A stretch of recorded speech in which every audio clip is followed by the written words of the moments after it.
बिस्मिल्लाहिर्रहमानिर्रहीम। आप इस वक्त मौजूद हैं थलोचर फार्मिक्स के इस प्लेटफॉर्म पर। आज हम बात करने वाले हैं स्टेथोस्कोप के फीचर्स एंड फंक्शंस के बारे में।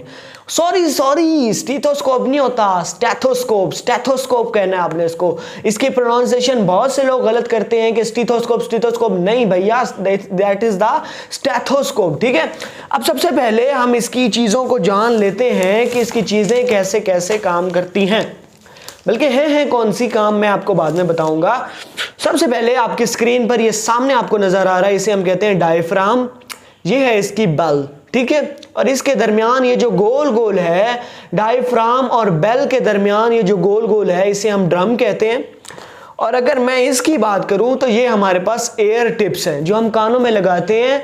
इसको मोस्टली बनाया जाता है रबर से और सिलिकॉन से, और इसको इस वे में डिज़ाइन किया जाता है कि ये रबर्स या फिर ये सिलिकॉन हमारे पूरे कान को कवर कर लें और सिर्फ वो साउंड्स जो हम लोग डायफ्राम या बेल से कैप्चर करते हैं सिर्फ हमें वही सुनाई दे, ना कि कोई बाहर की नॉइस या वॉइस सुनाई दे। ठीक है, अब एयर टिप्स के नीचे हमारे पास ये जो स्टील लाइक आपको नजर आ रहे हैं, ये हमारे पास क्या चीज है, एयर ट्यूब। अब एयर ट्यूब का क्या मकसद है कि जो वॉइस हमने बेल या डायफ्राम से कैप्चर की है, एयर ट्यूब का क्या मकसद है कि उस वॉइस को आइसोलेट करके दोनों कानों तक बराबर तौर पर पहुंचाना, यानी आइसोलेट करके। अब जैसे हमने तो दोनों कानों से सुनना है ना, हमारे पास दो कान है तो एक कान में कम आ रही है, एक कान में ज्यादा आ रही है, नहीं। एयर ट्यूब का ये फंक्शन है कि आइसोलेट करके दोनों कानों में वॉइस को डिवाइड करता है। एयर ट्यूब से नीचे आप ये प्लास्टिक टाइप्स का स्ट्रक्चर देख रहे हैं, ये इसको हम कहते हैं ट्यूबिंग। ठीक है, दैट इज कॉल्ड ट्यूबिंग। इसको हम ट्यूबिंग कहते हैं। इसका फंक्शन ये होता है कि जो वॉइस हमने डायफ्राम या बेल से कैप्चर की है, ट्यूबिंग उसकी फ्रीक्वेंसी को मेंटेन रखते हुए उसे एयर टिप्स और एयर ट्यूब तक ट्रांसफर करता है। ये है हमारे पास tube, that is our tubing. ये ट्रांसफर करती है फ्रीक्वेंसी को मेंटेन रखते हुए वॉइस को आगे, ताकि हम कानों से अच्छे से आवाज को सुन सके।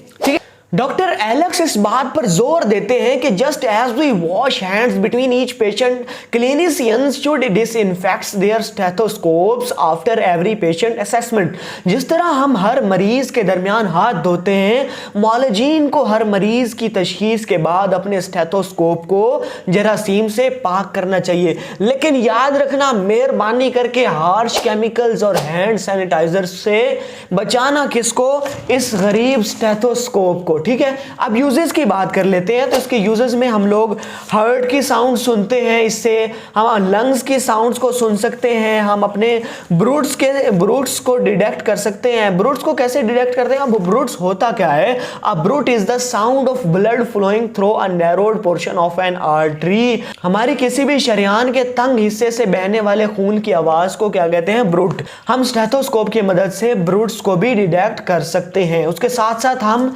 मॉनिटर कर सकते हैं किसके हार्ट रेट को, फीटल के हार्ट रेट को। स्टेथोस्कोप का फंक्शन ये भी है कि ये हमें ब्लड प्रेशर मेजर करने में मदद देता है।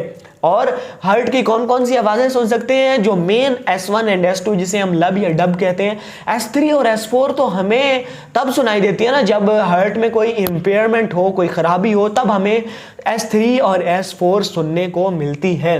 बेटर ये है कि हम S3 को बेल के जरिए सुने, ना कि डायफ्राम के जरिए, जबकि S4 हमें बहुत कम सुनाई देती है क्योंकि उसकी पिच भी बहुत ज़्यादा लो होती है। उसके साथ साथ ये हमें बाउल साउंड को सुनने में भी मदद देती है, और इसके साथ साथ सर्जरी के बाद उसकी रिकवरी को भी हम स्टेथोस्कोप की मदद से मॉनिटर कर सकते हैं।